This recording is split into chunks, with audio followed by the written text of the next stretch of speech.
EUTOS წევრი 37 სახელმწიფო საქართველოსთან დაკავშირებით განცხადებას ავრცელებს. საქართველოში ადამიანის უფლებათა მდგომარეობის გაუარესების გამო ისინი ღრმა შეშფოთებას გამოხატავენ.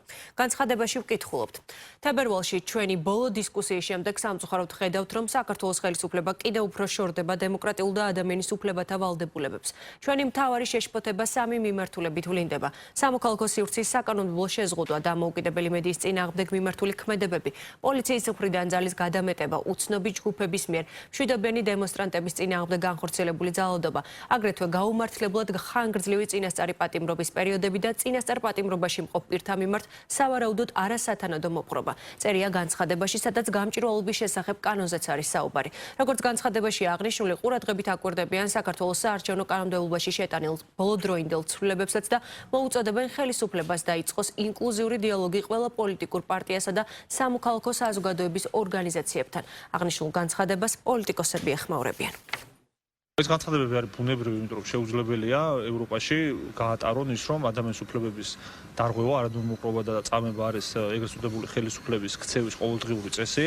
შეუძლებელია გაატარონ ის, რომ ყველა სამოქალაქო პოლიტიკური უფლება არის გაქრობის პირას საქართველოში კონკრეტული საკანონმდებლო ეგრეთ წოდებული ცვლილებების გამო.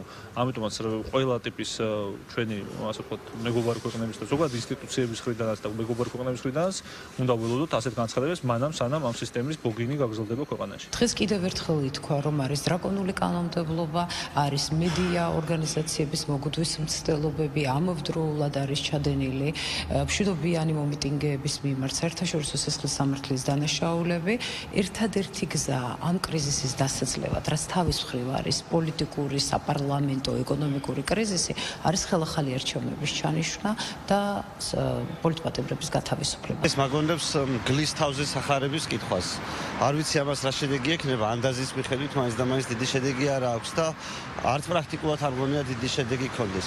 ჩემი აზრით ჩვენ ახლა უნდა ვფიქრობდეთ გამოსავალზე, რა შეიძლება გავაკეთოთ იმისთვის, რომ საზოგადოებას დავანახოთ თუ რაში უშლის ხელს ქვეყანას ქართული ოცნების ერთპიროვნული მმართველობა და რა იქნება, როგორი იქნება ქვეყანა მაშინ, როდესაც ქართული ოცნება წავა. სანამ ქართული ოპოზიციური სპექტრი ზოგადად აი ამაზე მუშაობას არ დაიწყებს, ეს არ იქნება მთავარი განსახილველი თემა ქართული ოცნების მმართველობას, ჩემი აზრით ასეთი ტიპის განცხადებები იქნება ეს თუ რაღაც დეკლარაციები ზიანს ვერ მოუტანს. თუ EUTOS წევრ სახელმწიფოებს ჩვენთან მიმართებაში აქვთ რაიმე შეკითხვა, პირველ რიგში ამ შეკითხვით მიმართონ ამერიკის შეერთებულ შტატებს.